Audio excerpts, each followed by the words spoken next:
I've created 5 different areas in this colour changing scheme, starting with the external bar area. There's 6 light zones shown here, but the door, the entrance, could be kept as a separate zone. I put it here just to blend in with the end colour because I think it gives it a bit of extra depth, and I think that's quite good. But we could have 7 zones, and that could be like a white light if you wanted, and then keep the front facade as one colour. Now this has been done by LED tape underneath the bar, and also at the above the bar underneath the canopy. So also got narrow beam spotlights at the front edge of the pillars that at either edge of the bar, left and right. And I think that also helps kind of like frame the colour change picture that we've got here.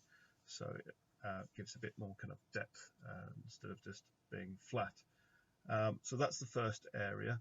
Now we're just going to come back to the second area at the back of the bar, where we've got some lightweight colour changing light bars mounted to the edge of the canopy.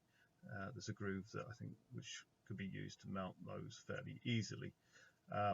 Now on the computer simulation here, to simulate the stone blocks that you've got, I have to use solid blocks, so I think there'll be a little bit of light seepage coming through, but on here it just seems kind of dark. But what this scheme does show is on the top and the inside of the stone cages gets washed with colour, but I think you'll get a bit of seepage coming through the back of that, and I think that might look quite nice, but it'd be very difficult to tell exactly how that will look until it was done. That said, we can show that we're getting a good level of light wash on the tops of these stone cage blocks and on the inside, so that kind of will give a nice feeling to the people that are under the canopy area. So that's the second area covered. Now on the left hand side of the canopy, we've got more stone blocks, and I've opted to propose some elliptical beamed spotlights for this area, purely because the edge of the canopy goes up and down. It'd be very difficult to fit a linear light bar and point it to the direction that we would want it to aim at. So there's 8 spotlights along here, so we could have 8 zones. On the back there with the light bars, there's 9.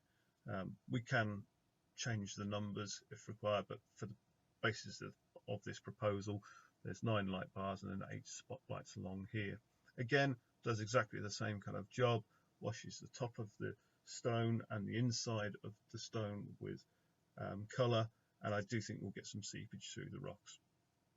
And then we've got on the corner closest to the Modo sign, there's a single spotlight, narrow beam spotlight, to pick out the Modo sign. It's not currently illuminated, and I think that that could be incorporated to make that stand out a bit more.